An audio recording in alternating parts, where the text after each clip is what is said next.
Hello বন্ধুরা, তো আমরা চলে আসলাম মধুপুর মন্দিরে। তো মন্দিরটা আমার খুব ভালো লেগেছে এসে এখানটাতে।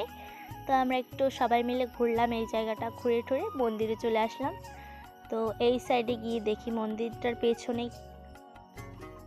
এই পেছনটাও খুবই সুন্দর। ওয়াও,